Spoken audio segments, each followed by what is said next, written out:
नमस्कार दोस्तों। I hope आपकी तैयारी काफ़ी बेहतर चल रही होगी। तो आपके तैयारी को और बेहतर बनाने के लिए आज के वीडियो में हम लोग करेंगे practice set 12 UP police constable exam के लिए जनरल नॉलेज यानी सामान्य ज्ञान। तो चलिए दोस्तों, आज के सबसे पहले क्वेश्चन की शुरुआत करते हैं। और सबसे पहला क्वेश्चन है आपका, नालंदा विश्वविद्यालय की स्थापना किस गुप्त शासक के द्वारा कराई गई थी? ऑप्शन ए देखिएगा कुमार गुप्त द्वितीय, ऑप्शन बी है कुमार गुप्त प्रथम यानी फर्स्ट, ऑप्शन सी है चंद्रगुप्त द्वितीय विक्रमादित्य, और ऑप्शन डी है समुद्रगुप्त। तो क्वेश्चन नंबर 1 का राइट आंसर हो जाएगा दोस्तों, क्वेश्चन नंबर 1 का राइट आंसर हो जाएगा ऑप्शन नंबर ए। यानी जो नालंदा विश्वविद्यालय है वो कहाँ पे बनवाया गया था? तो बिहार में बनवाया गया था। नालंदा विश्वविद्यालय कहाँ पे बनवाया गया था? तो बिहार में बनवाया गया था। तो किसके द्वारा? गुप्त शासक कुमार गुप्त प्रथम, द्वितीय नहीं है, ये द्वितीय ऑप्शन नहीं होगा, इसलिए दिया है कि आप कंफ्यूज हो। तो इसका स्थापना किसने करवाया था? तो कुमार गुप्त प्रथम ने। और यही नालंदा विश्वविद्यालय में कौन पढ़ा था? हर्षवर्धन, माफ करिए, सॉरी, कौन पढ़ा था? ह्वेनसांग पढ़ा था। कौन पढ़ा था? ह्वेनसांग पढ़ा था। कहाँ से आया था? तो चीन से आया था। इसने एक पुस्तक की रचना की थी जिसका नाम है सी युकी। इसके पुस्तक का नाम है सी युकी। क्वेश्चन आपसे पूछा जाता है उस जब पढ़ रहा था तो उस समय आचार्य कौन थे? तो आचार्य थे उस विश्वविद्यालय के शीलभद्र। आगे बढ़िए क्वेश्चन नंबर 2 पे। क्वेश्चन नंबर 2 है आपका, किस शासक के काल में चतुर्थ बौद्ध संगीति का आयोजन कश्मीर में हुआ था? ऑप्शन ए देखिएगा बिंदुसार, बी है अशोक, सी है कुणाल, और डी है कनिष्क। तो क्वेश्चन नंबर 2 का राइट आंसर हो जाएगा दोस्तों ऑप्शन नंबर डी, यानी कनिष्क के शासनकाल में चतुर्थ बौद्ध संगीति का आयोजन हुआ था। कहाँ पे? तो कश्मीर के कुंडलवन में। कहाँ पे? कश्मीर के कुंडलवन में। क्वेश्चन आपसे पूछा जाता है बेसिकली क्या क्या, यहाँ से स्थान, शासक और अध्यक्ष। देखिए यहाँ पे क्वेश्चन दिया, किस शासक के काल में चतुर्थ बौद्ध संगीति का आयोजन कश्मीर में हुआ था। यानी चतुर्थ भी पूछ लिया आपसे और कश्मीर भी पूछ लिया, यानी स्थान का नाम आपसे पूछ लिया है, शासक यहाँ पे पूछा है, कहीं कहीं आपसे यहाँ पे अध्यक्ष पूछा जाएगा। तो इसके अध्यक्ष कौन थे दोस्तों? वसुमित्र क्या थे? इसके अध्यक्ष थे। अगर अध्यक्ष न पूछ ले, कहीं उपाध्यक्ष पूछ ले तब तो परेशान हो जाएंगे। तो वो भी जानिए, उपाध्यक्ष थे अश्वघोष। नेक्स्ट देखते हैं क्वेश्चन नंबर 3। क्वेश्चन नंबर 3 है आपका, ऋग्वैदिक काल के प्रारंभ में निम्न में से किसे महत्वपूर्ण मूल्यवान संपत्ति समझा जाता था? ऑप्शन ए देखिएगा भूमि को, बी है गाय को, सी है स्त्रियों को, और डी है जल को।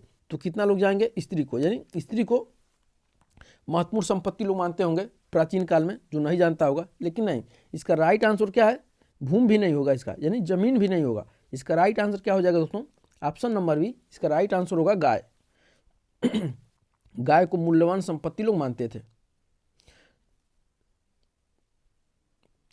आगे देखिएगा क्वेश्चन नंबर 4। क्वेश्चन नंबर 4 है आपका, अकबर ने दीन ए इलाही किस वर्ष में प्रारंभ किया? ऑप्शन ए देखिएगा 1570 में, बी है 1578 में, सी है 1581 में, और डी है 1582 में। तो क्वेश्चन नंबर 4 का राइट आंसर हो जाएगा दोस्तों ऑप्शन नंबर डी, यानी अकबर के द्वारा दीन ए इलाही धर्म की स्थापना कब हुआ था? तो 1582 में हुआ था। क्वेश्चन नंबर 5 देखेंगे, निम्नलिखित में से कौन मध्यकालीन भारत की महिला शासिका थी? निम्नलिखित में से कौन मध्यकालीन भारत की पहली महिला शासिका थी? ऑप्शन ए देखिएगा रजिया सुल्तान, बी है दुर्गावती, सी है चांद बीबी, और डी है नूरजहां। तो क्वेश्चन नंबर 5 का राइट आंसर हो जाएगा दोस्तों ऑप्शन नंबर ए, जो रजिया सुल्तान थी वो मध्यकालीन भारत की मतलब सर्वप्रथम महिला शासिका थी। नेक्स्ट क्वेश्चन है क्वेश्चन नंबर 6।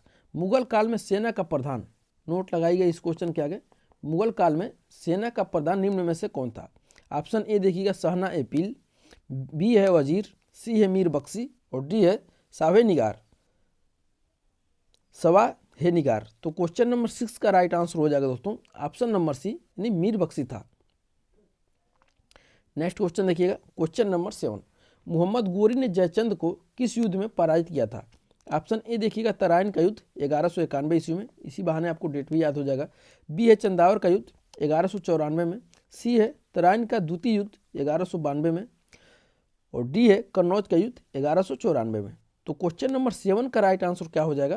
तो क्वेश्चन नंबर 7 का राइट आंसर हो जाएगा दोस्तों ऑप्शन नंबर बी, इन चंदावर का युद्ध 1194 में मोहम्मद गोरी ने क्या किया था? तो जयचंद को पराजित कर दिया था चंदावर के युद्ध में। लेकिन तराइन का देखिए 2 युद्ध हुआ है, 1191 में क्या हुआ था? तो 1191 में, हाँ 1191 में क्या हुआ था? तराइन के प्रथम युद्ध में। तो 1191 में यानी जो पृथ्वीराज चौहान था वो मोहम्मद गोरी को पराजित कर दिए थे।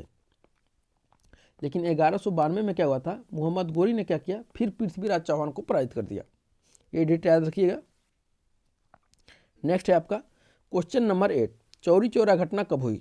ऑप्शन ए देखिएगा 13 मार्च 1922 को, बी है 5 फरवरी 1922 को, सी है 3 मार्च 1922 को, डी है 5 मई 1922 को। तो क्वेश्चन नंबर 5 का, माफ करिएगा, क्वेश्चन नंबर 8 का राइट आंसर हो जाएगा दोस्तों ऑप्शन नंबर बी, यानी 5 फरवरी 1922 को क्या हुई थी? चौरी चौरा घटना हुई थी। कहीं कहीं आपको 4 फरवरी मिलेगा, कहीं कहीं 4 फरवरी मिलेगा, तो कन्फ्यूज नहीं होंगे, क्योंकि आपसे परीक्षा में जब पूछा जाएगा या तो 4 फरवरी देगा या तो 5 फरवरी देगा, दोनों एक साथ नहीं देगा।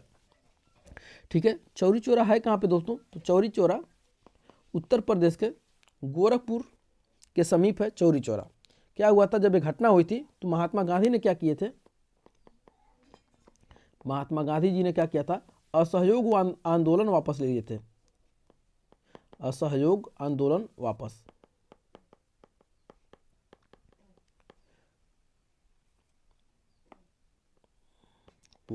ठीक है, नेक्स्ट बढ़ेंगे क्वेश्चन नंबर 9 पे। क्वेश्चन नंबर 9 है आपका, निम्नलिखित में से कौन एक उग्रवादी था?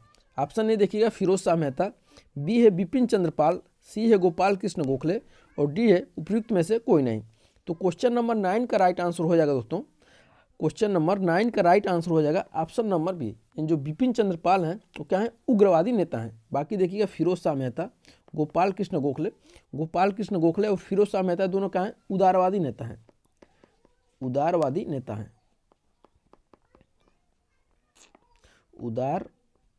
नेता हैं। अब क्वेश्चन में आपसे पूछा जाएगा कि उग्रवादी नेता और कौन कौन है, तो बस याद रखिएगा लाल बाल और, यहां लिखते हैं लाल बाल और पाल।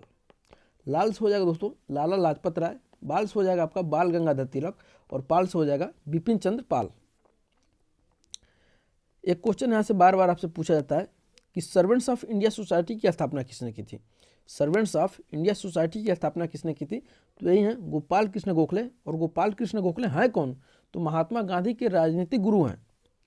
याद रखिएगा, गोपाल कृष्ण गोखले महात्मा गांधी के राजनीतिक गुरु हैं और 1905 में सर्वेंट्स ऑफ इंडिया सोसाइटी की स्थापना की गई थी इन्हीं के द्वारा। अगला क्वेश्चन देखिए, क्वेश्चन नंबर 10, 1857 के विद्रोह के समय भारत का गवर्नर जनरल कौन था? ऑप्शन ए देखिएगा लॉर्ड डलहौजी, बी है लॉर्ड मिंटो, सी है लॉर्ड कैनिंग और डी है लॉर्ड विलियम बेंटिक। तो क्वेश्चन नंबर 10 का राइट आंसर हो जाएगा दोस्तों ऑप्शन नंबर सी। जब 1857 का महाविद्रोह हुआ था भारत में, उस समय भारत का गवर्नर जनरल जो था वो लॉर्ड कैनिंग था। अगला क्वेश्चन देखिएगा, क्वेश्चन नंबर 11, वह महिला जिन्होंने अवध में 1857 की क्रांति का नेतृत्व किया था। वह महिला जिन्होंने 1857 में अवध में 1857 की क्रांति का नेतृत्व किया था। ऑप्शन ए देखिएगा लक्ष्मीबाई, बी है अहिल्याबाई, सी है अरोड़ा आसफ अली और डी है बेगम हजरत महल। तो क्वेश्चन नंबर 11 का राइट आंसर हो जाएगा दोस्तों ऑप्शन नंबर डी, यानी बेगम हजरत महल ने क्या किया था? तो अवध में, कहीं कहीं लखनऊ भी मिलेगा आपको, तो अवध में 1857 में क्या की थी? नेतृत्व की थी 1857 की। नेक्स्ट है आपका क्वेश्चन नंबर 12। क्वेश्चन नंबर 12, जब भारत स्वतंत्र हुआ उस समय कांग्रेस के अध्यक्ष कौन थे? ये क्वेश्चन आपसे बार बार पूछा जाता है। ऑप्शन ए देखिएगा महात्मा गांधी, बी है JB कृपलानी, सी है जवाहरलाल नेहरू और डी है सरदार पटेल। तो क्वेश्चन नंबर 12 का राइट आंसर हो जाएगा दोस्तों ऑप्शन नंबर बी। जब भारत स्वतंत्र हुआ कब? तो 1947 में। उस समय कांग्रेस के अध्यक्ष कौन थे? तो JB कृपलानी थे। ठीक है, तो कैसे लगा आज का क्वेश्चन कमेंट करके हमें जरूर बताइएगा और इस वीडियो को अपने दोस्तों के साथ ज़्यादा से ज़्यादा शेयर करिएगा। और एक छोटी सी रिक्वेस्ट है, आप अभी तक हमारे चैनल को सब्सक्राइब नहीं किए हैं तो सब्सक्राइब कर लीजिएगा, ताकि इसी तरह से मज़ेदार क्वेश्चन हम आपके बीच लाते रहेंगे जब तक आपका एग्जाम नहीं हो जाता है। और मिलते हैं अगले वीडियो में, तब तक के लिए बहुत बहुत धन्यवाद।